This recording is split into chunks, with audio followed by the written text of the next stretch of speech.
6 millions d'habitants. À peu près un dixième de la population de la Thaïlande vit ici, dans le bruit étourdissant d'un trafic qui atteint le point de perfection dans l'insupportable. Pollution. Certains carrefours à la limite du respirable.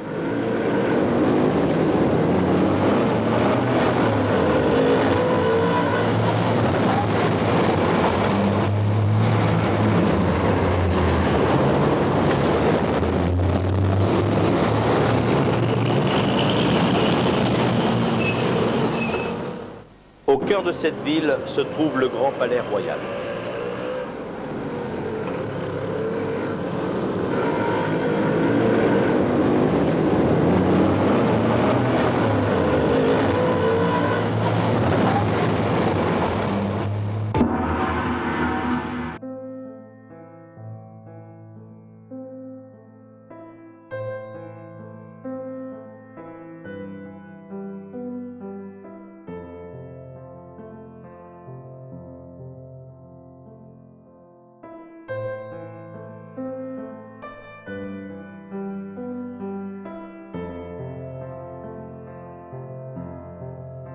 C'est le centre religieux de toute la Thaïlande.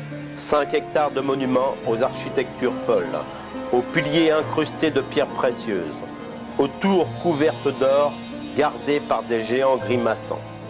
Mi-hommes, mi-dragons, par des anges de bronze doré.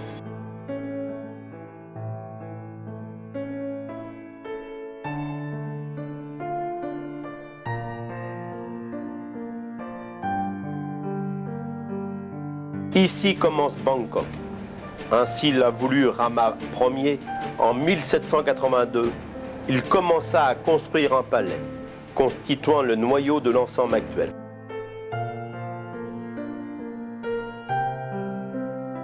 Il a la forme d'un carré irrégulier. Ce complexe réunissant temples et palais est entouré par une muraille couronnée de créneaux. À l'intérieur de cette enceinte, le Wat Phra Keo, ou monastère du Bouddha d'Émeraude, fut aménagé en 1785 par Rama Ier.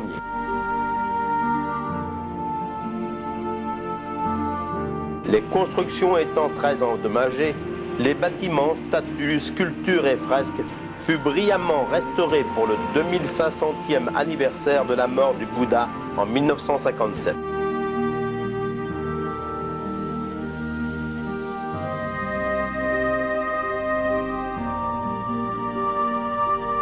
Tout d'abord, commençons par le temple du Bouddha d'Émeraude, l'idole la plus sacrée du royaume.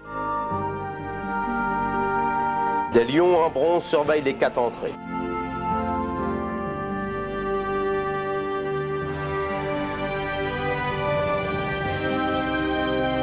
La salle est recouverte d'un toit étagé, orné de serpents najas et de clochettes.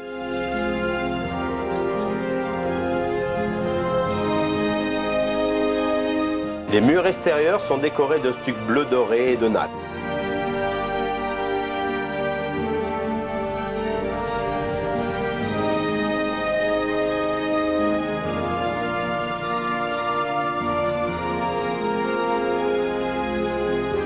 Sur un socle pyramidal de 10 mètres de haut, on aperçoit la statue haute de 66 cm sous un baldaquin. Contrairement à son nom, ce Bouddha n'est pas en émeraude, mais en un seul morceau de jaspe vert. 3 fois par an, au début de la saison fraîche, de la saison chaude et de celle des pluies, on change les vêtements de la statue, chargée d'or et de joyaux.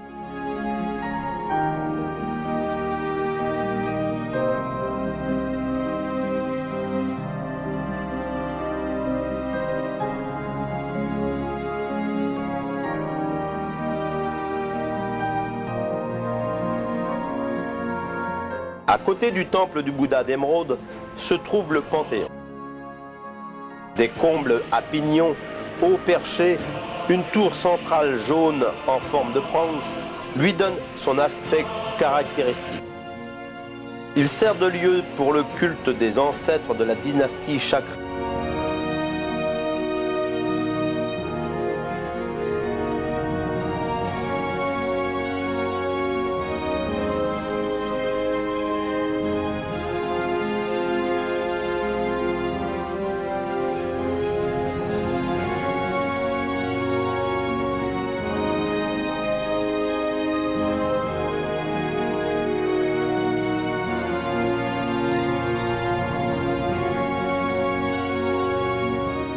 Derrière le Panthéon se trouve la bibliothèque qui abrite les Écritures saintes.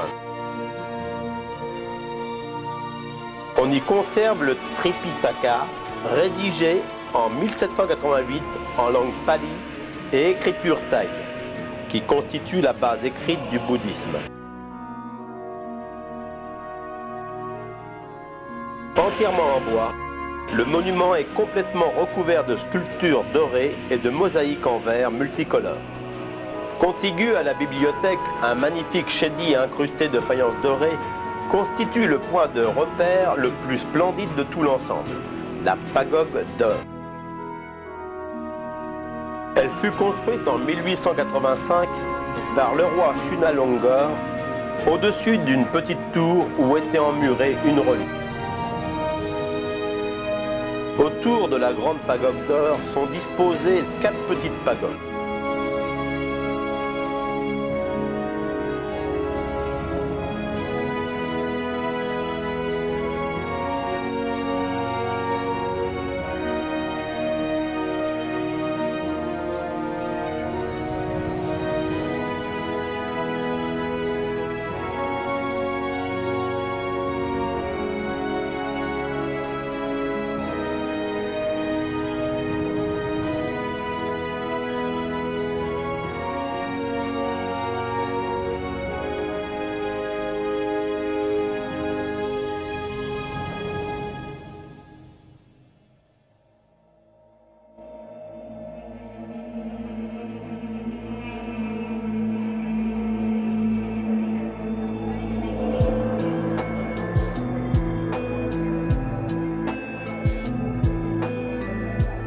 Il y a aussi le grand palais de la dynastie Shaka. Cette construction imposante fut érigée en 1876 par des architectes britanniques dans le style Renaissance.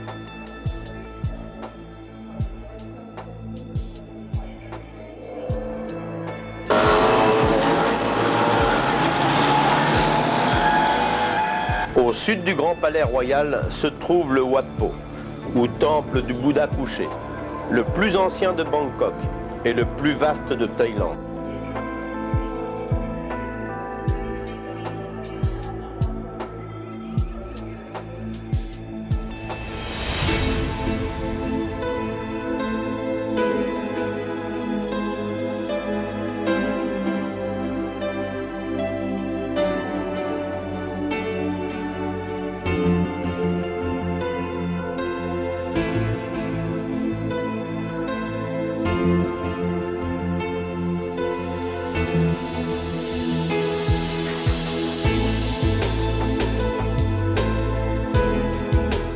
Le Bouddha couché, en briques enduites de ciment et recouvert d'innombrables petites plaquettes d'or, a 49 mètres de long et 12 mètres de hauteur. La statue représente le Bouddha lors de son entrée dans le Nirvana.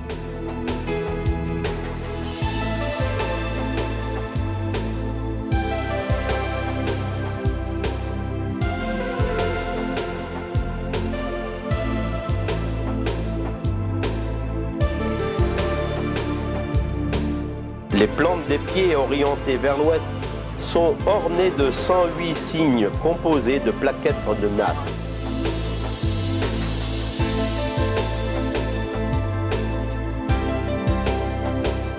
Ces signes sont disposés en cases carrées.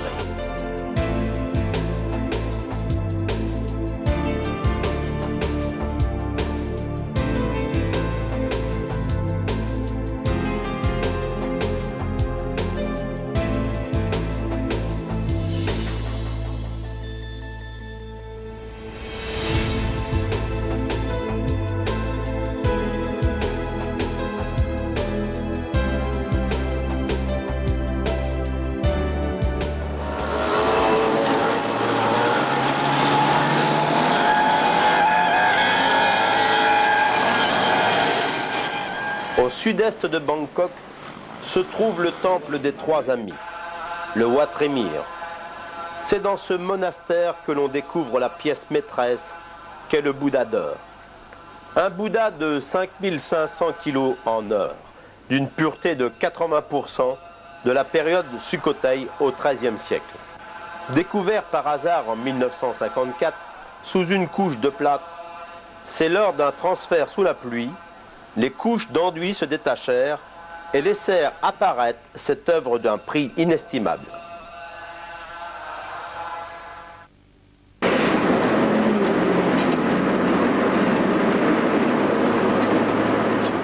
Salines clandestines se multiplient.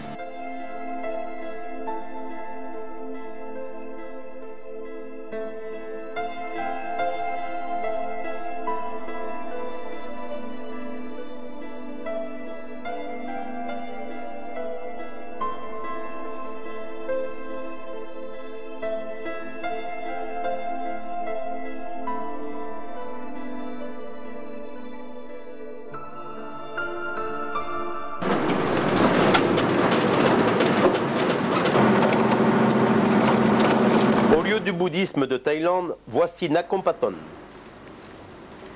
De loin, on aperçoit comme point de repère le chédi de temple dont le revêtement de faïence rouge dorée brille au soleil. Le plus haut chédi du monde, 127 mètres. Celui-ci serait le plus vieux monument bouddhique de Thaïlande, datant du IIe siècle avant Jésus-Christ.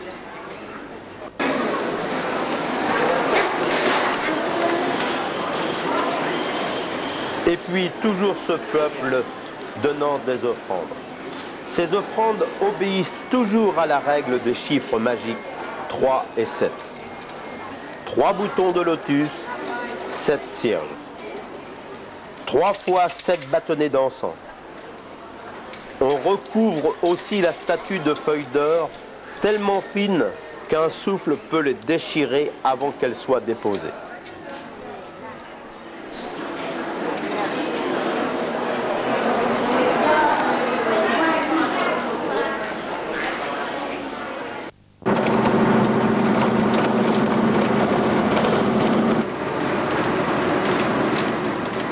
En remontant vers le nord, nous arrivons dans Ayutthaya, qui fut la capitale du Siam entre 1350 et 1767. 33 rois de dynasties diverses y régnèrent et firent de la ville le centre florissant des Indes orientales du XVIe et XVIIe siècle. 4 siècles d'histoire et une poussière de briques. Il ne reste rien de la seconde capitale du royaume du Siam. Le long siège de 15 mois et la destruction systématique de la ville par les Birmans en 1767 ne laissèrent que les tristes ruines de la perle du Siam et quelques vestiges modestes de son ancienne splendeur. Ce n'est qu'en 1956 qu'on commença les travaux de restauration, permettant d'ailleurs de faire d'importantes découvertes.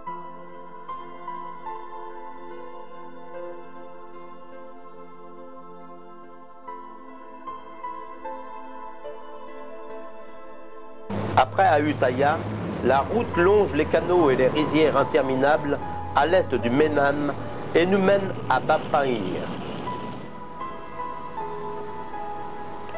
Lorsque Prasatong accéda au trône en 1630, il possédait ici, sur une île dans le Menam, une propriété où il construisit d'abord un temple. Sur l'île, il y avait un étang naturel et en son centre, Prasatong érigea un palais pour lui servir de résidence d'été. C'est le palais Bangpa-in.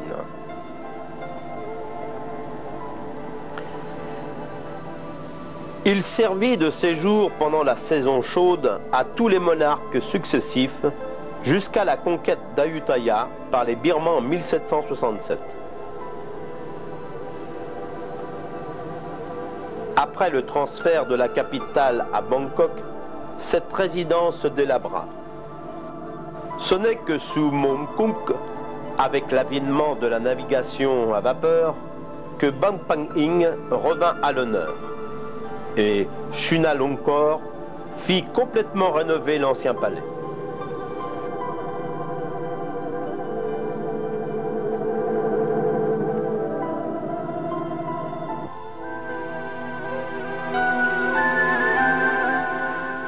À Lochbury, dans les cocoteraies, les hommes tiennent parfois des fils comme s'ils tenaient des cerfs-volants.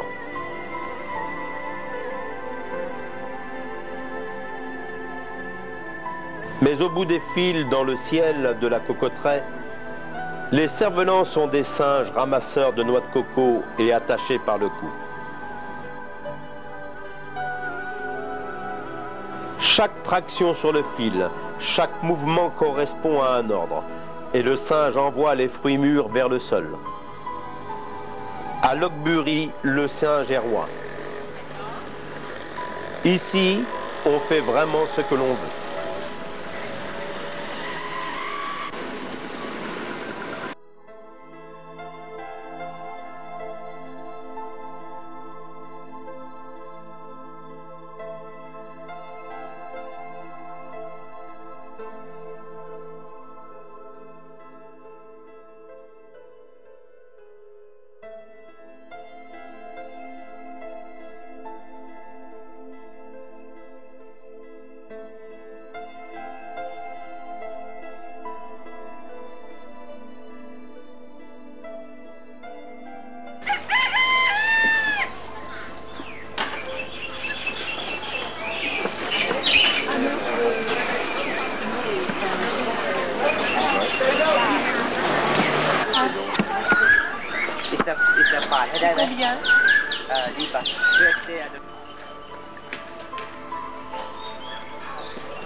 Une culture traditionnelle, la noix de coco.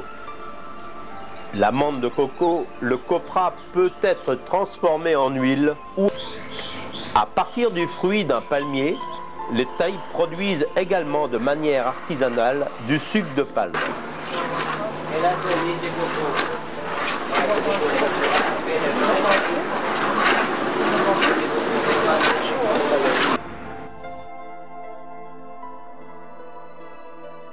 À Pitsanulok, célèbre pour ses maisons flottantes, les Taïs aiment la vie en communauté. Ici, pas de fossé entre les générations. Enfants et vieillards dorment dans la même pièce. On construit les maisons en famille.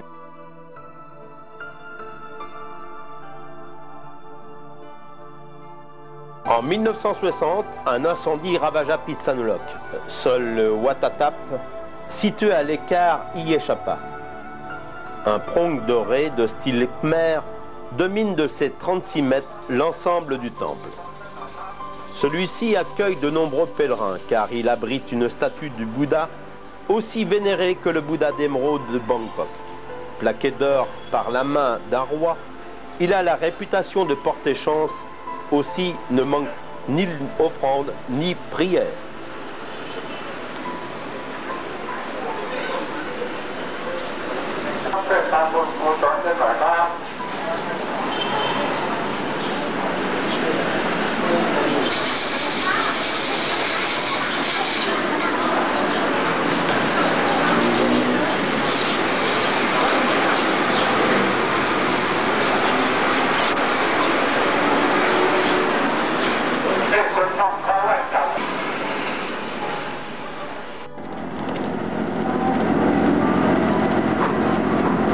Nous voici à Sukhothai.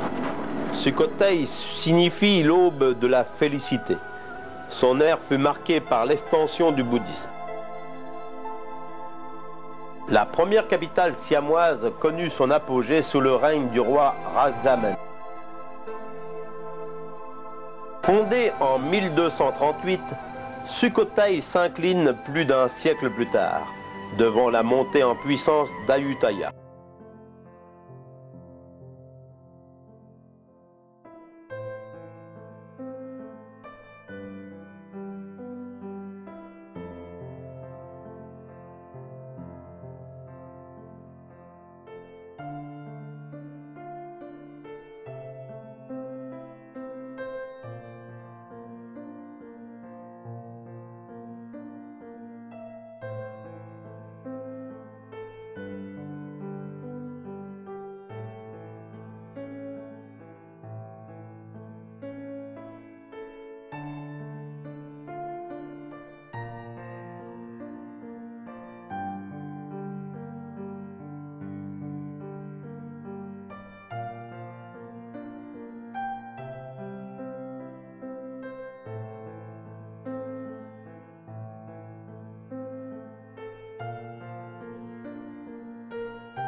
Dans cette campagne allant vers Chiang Mai, la plupart des maisons sont construites sur pilotis.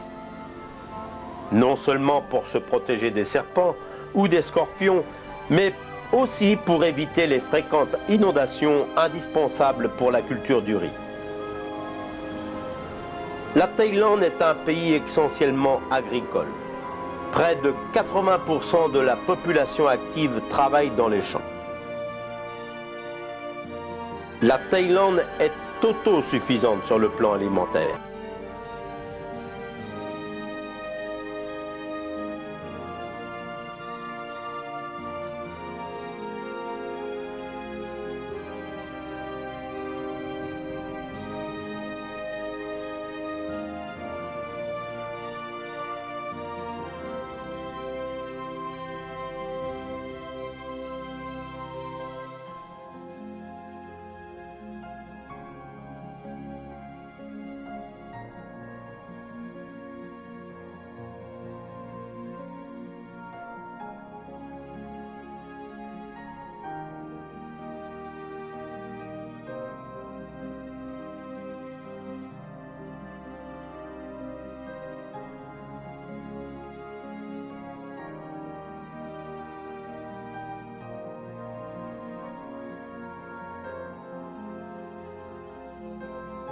Mais avant d'arriver à Chiang Mai, un arrêt à Long Pong afin de visiter le Wat Prat Trat Ari Panchai.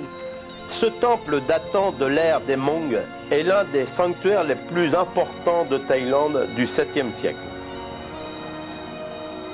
Au cours de différentes phases de construction, 13e, 15e et 16e siècle, le Chedi fut porté à une hauteur de 51 mètres. Dans la cour, un parapluie de cuivre protège du soleil deux Bouddhas de bronze.